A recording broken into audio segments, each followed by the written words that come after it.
Shem Yeshua HaMashiach. Shalom. Puji nama Tuhan. Selamat datang bagi saudara yang dari daerah barat. Selamat datang juga dari barat, yaitu daerah Bukit Darmogolov.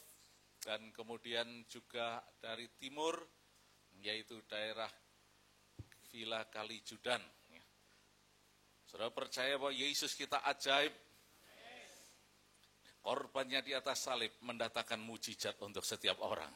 Dan mujizat terbesar adalah keselamatan kita di dalam Tuhan Yesus Kristus. Haleluya, beri sorak-sorai yang meriah untuk Dia. Haleluya. Nah, saudara sekalian, pagi hari ini merupakan saat yang istimewa untuk kita karena hadir di tengah-tengah kita Bapak Pendeta Dr. Fani Tandi dari Jakarta. Dan saya baru tahu ternyata Pak Fani ini dalam kesibukan yang luar biasa. Dengan tugas-tugas kenegaraan dan sebagainya. Tetapi ini suatu anugerah Tuhan. Bisa, ya, bahasa gaulnya itu bisa ngeret Pak Fani datang ke tempat ini untuk melayani kita. Kemarin saya sempat mendengar kontak dengan seluruh jajaran anak buahnya nyebut nama tank. Saya pikir, wah, punya berapa banyak di Pak Fani tank ini. Saya tidak berani tanya, nanti mau Pak satu, atau bingung saya, ngeramut tanknya nggak bisa. Ya. Tapi puji Tuhan, karena kesibukan yang luar biasa, tapi masih menyempatkan diri melayani Tuhan. Mari kita sambut dalam nama Yesus Kristus. Haleluya.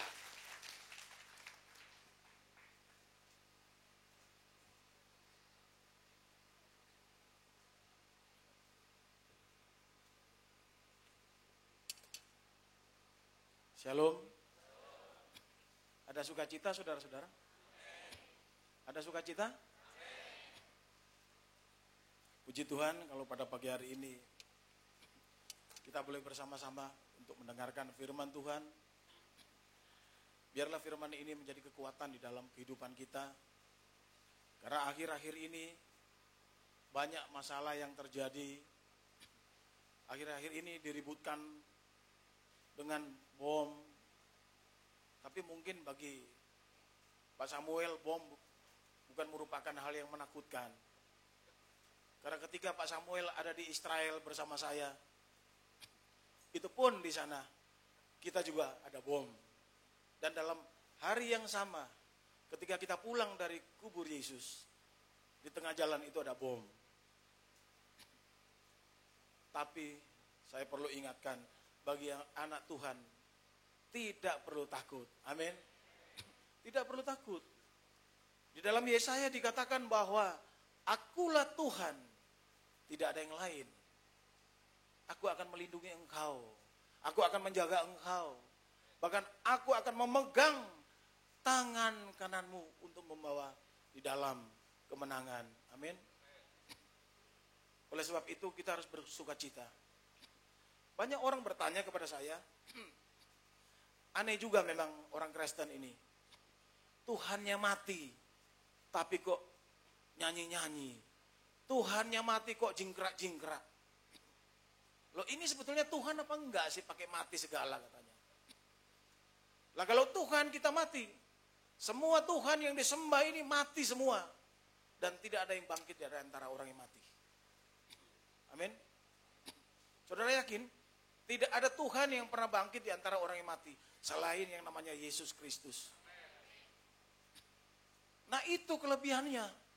Orang lain gak berani bersukacita. Kenapa? Mereka tahu kematian ini merupakan akhir dari segala-galanya. Kematian ini merupakan sudah selesai. Tidak ada lagi kesananya. Kesananya ini hanya nama. Tapi bagi orang Kristen, kematian ini merupakan awal daripada segala-galanya. Amin, saudara. Kenapa? Karena kita tahu bahwa dengan kematian Yesus ini ada suatu kebangkitan yang akan terjadi.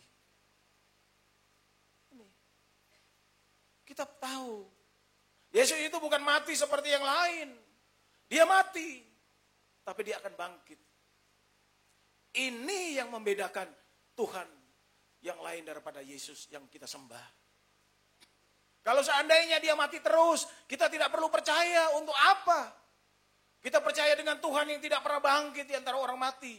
Apa kelebihannya? Sama.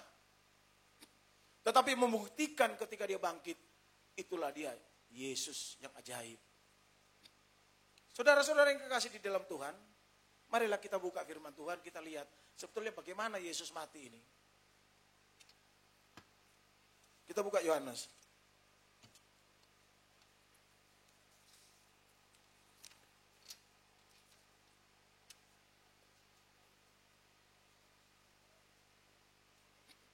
Kita buka Yohanes 19. Kita akan bacakan ayat 28 sampai yang ke-30. Yohanes 19 ayat 28, 29 dan 30. Saya akan bacakannya. Di sini perikopnya adalah Yesus mati. Sesudah itu, karena Yesus tahu bahwa segala sesuatu telah selesai, berkatalah ia, supaya genaplah yang ada tertulis dalam kitab suci. Aku haus. Di situ ada suatu bekas penuh anggur asam. Maka mereka mencucukkan bunga karang yang telah dicelupkan dalam anggur asam pada sebatang hisop. Lalu menyucukkannya ke mulut Yesus. Sesudah Yesus meminum anggur asam itu, berkatalah ia, sudah selesai. Lalu ia menundukkan kepalanya dan menyerahkan nyawanya. Amin. Saudara-saudara yang kekasih di dalam Tuhan, kenapa sebetulnya Yesus harus mati? Apakah nggak ada penggantinya? Banyak orang membuat cerita yang tidak benar. Banyak orang membuat cerita yang salah. Orang-orang berkata, bahkan orang Yahudi berkata, bahwa yang mati ini adalah bukan Yesus. Orang-orang lain juga berkata, bahwa yang ditangkap ini dan yang disalib ini bukan Yesus. Adalah orang lain. Karena Yesus sudah disembunyikan. Seandainya kata-kata ini benar, bahwa dia bukan Yesus, pasti dia akan mati dan mati terus. Tidak pernah bangkit dari antara orang mati. Tetapi teori ini mematahkan, ketika dia mati, dia bangkit di antara orang mati. Ini yang mematahkan teori ini. Tetapi timbul pertanyaan, kok Yesus yang harus disalibkan? Kenapa bukan orang yang berbuat dosa? Kenapa bukan kita semua yang sudah melakukan perbuatan dosa yang harus disalibkan?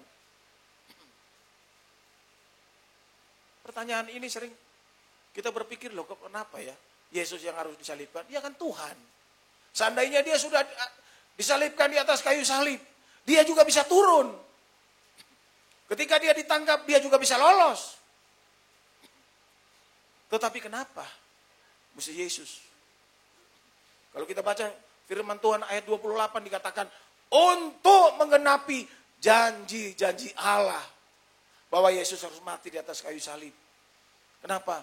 Tanpa Yesus mati di atas kayu salib, tidak ada penebusan bagi kita. Dosa yang sudah kita lakukan itu sudah tidak bisa ditebus oleh apapun juga. Tidak bisa kita menebus. Allah tahu kemampuan kita. Jangankan disalib, kita kesenggol sedikit aja, kita udah sakit. Kena pisau aja, ketika kita mungkin ibu-ibu potong-potong sayur, udah sakit. Apalagi harus di atas kayu salib, memikul salib. Allah tahu kekuatan manusia. Oleh sebab itu, satu-satunya jalan keselamatan ini harus lewat Yesus Kristus. Ketika dia di atas kayu salib, dia adalah 100% manusia penuh. 100% dia bisa merasakan kesakitan itu. Kalau saudara baca firman Tuhan, ketika dia berdoa di Taman Getsemani, dia berdoa dengan sungguh-sungguh dan penuh dengan ketakutan. Bahkan tubuhnya keluar keringat-keringat yang besar-besar. Dia sungguh takut. Kenapa? Karena pada saat itu posisinya adalah dia sebagai murni manusia. Dia bisa merasakan kesakitan itu. Makasih. Karena dia manusia. Tetapi dia taat. Dia tidak bilang, Tuhan, kenapa saya mesti begini? Kenapa Allahku saya mesti berbuat seperti ini? Kenapa saya yang disalibkan? Tetapi dia taat tanpa bersungut-sungut. Dia hanya katakan, aku haus. Dan dia menyerahkan semuanya kepada Allahnya. Merupakan suatu ketaatan yang tidak pernah, saudara, luntur dari seorang Yesus. Kita jangan berkata bahwa kenapa Yesus mesti mati. Yesus ini mati bukan karena dia sakit, tidak. Yesus ini mati bukan karena dia sudah tua, tidak.